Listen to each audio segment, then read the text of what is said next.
ವೀಕ್ಷಕರೇ ನಮಸ್ಕಾರ. ನಾನು ನಿಮ್ಮ ನಾಗರಾಜ್ ಚೋಳೂರು, ಪ್ರಖ್ಯಾತ ಜ್ಯೋತಿಷಿ, ವಾಸ್ತು ಹಾಗೂ ಸಂಖ್ಯಾಶಾಸ್ತ್ರಜ್ಞರು ಮಾತನಾಡ್ತಾ ಇರ್ತಕ್ಕಂಥದ್ದು. ವೀಕ್ಷಕರೇ, ಇವತ್ತಿನ ಸಂಚಿಕೆಯಲ್ಲಿ ಭಾನುವಾರ ಮಾಡ್ತಕ್ಕಂಥ ಶಿವರಾತ್ರಿ ಹಬ್ಬದ ಬಗ್ಗೆ ಸಂಚಿಕೆಯಲ್ಲಿ ತಿಳಿಸ್ಕೊಡ್ತಾ ಇದ್ದಾರೆ. ನಿಮಗೆ ನಿಮ್ಮ ಕುಟುಂಬಕ್ಕೆಲ್ಲ ಶಿವರಾತ್ರಿ ಹಬ್ಬದ ಶುಭಾಶಯಗಳು. ಆ ಈಶ್ವರ ನಿಮ್ಮ ಕುಟುಂಬಕ್ಕೆ, ನಿಮಗೆಲ್ಲ ನಿಮ್ಮ ಕಷ್ಟಗಳನ್ನೆಲ್ಲ ಪರಿಹಾರ ಮಾಡಲಿ, ಶ್ರೇಯಸ್ಸನ್ನು ಉಂಟು ಮಾಡಲಿ ಅಂತೇಳಿ ಪ್ರಾರ್ಥನೆ ಮಾಡ್ಕೊತೀನಿ.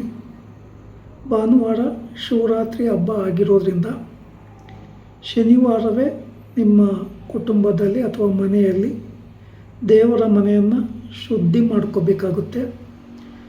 ಒಳ್ಳೆಯ ಒದ್ದೆಯ ಬಟ್ಟೆಯಿಂದ, ಹೊಸ ವಸ್ತ್ರದಿಂದ ನಿಮ್ಮ ದೇವರ ಮನೆಯನ್ನು ಒರೆಸಿ ಶುದ್ಧಿ ಮಾಡಿ, ಅಲ್ಲಿರ್ತಕ್ಕಂಥ ಚಿತ್ರಪಟಗಳನ್ನು ಸಹ ಒದ್ದೆ ಬಟ್ಟೆಯಿಂದ ಒರೆಸಿ, ವಿಗ್ರಹ ಮೂರ್ತಿಗಳನ್ನು ಶುದ್ಧವಾದ ನೀರಿನಿಂದ ತೊಳೆದು ಗಂಧ ಕುಂಕುಮಾಕ್ಷತೆಗಳನ್ನು ಲೇಪನೆ ಮಾಡಿ, ದೀಪಗಳನ್ನೆಲ್ಲ ಸ್ವಚ್ಛಗೊಳಿಸಿ ಪೂಜೆಗೆ ಸಿದ್ಧತೆ ಮಾಡಿಟ್ಕೊಂಬೋದು ತುಂಬ ಒಳ್ಳೆಯದು.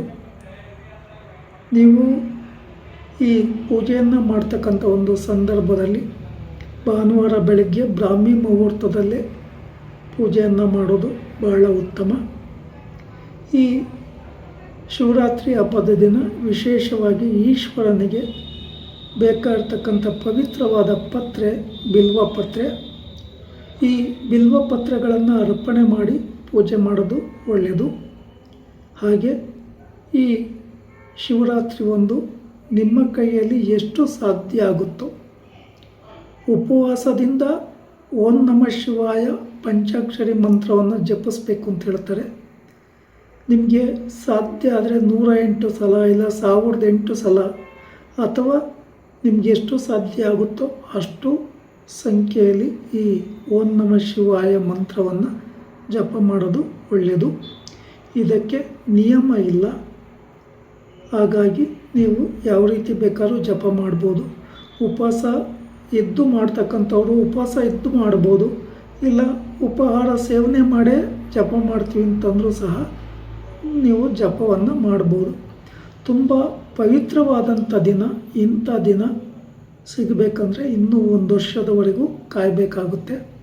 ಆದ್ದರಿಂದ ಈಶ್ವರನಿಗೆ ಬಿಲ್ವ ಪತ್ರೆಯನ್ನು ಅರ್ಪಣೆ ಮಾಡಿ ಪೂಜೆ ಮಾಡಿ, ಹಾಗೆ ಮನೆ ದೇವರುಗಳಿಗೆ ಪೂಜೆ ಮಾಡ್ತಕ್ಕಂಥ ಒಂದು ಸಂದರ್ಭದಲ್ಲಿ ಗಣಪತಿ ದೇವರನ್ನು ಮೊದಲಿಗೆ ಧ್ಯಾನ ಮಾಡಿ, ಗುರುವಿನ ಧ್ಯಾನ ಮಾಡಿ ಪೂಜೆ ಮಾಡೋದು ಒಳ್ಳೆಯದು.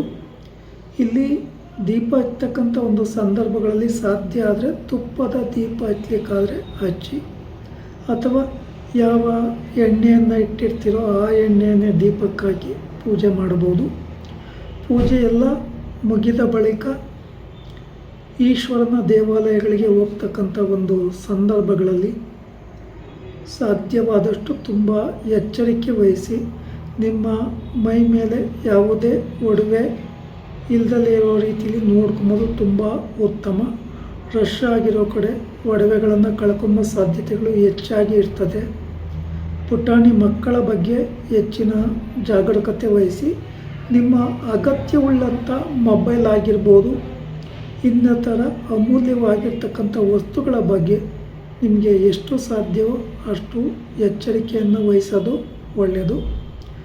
ದೇವಸ್ಥಾನದಲ್ಲಿ ಪ್ರದಕ್ಷಿಣೆ ಹಾಕಿ, ಎಷ್ಟು ಸುತ್ತು ಬೇಕಾದರೂ ಪ್ರದಕ್ಷಿಣೆ ಹಾಕ್ಬೋದು. 9 ಸುತ್ತು ಅಥವಾ 3 ಸುತ್ತು ಅಥವಾ 12 ಸುತ್ತು ಪ್ರದಕ್ಷಿಣೆ ಹಾಕಿ ಪ್ರಾರ್ಥನೆ ಮಾಡ್ಕೊಳ್ಳಿ.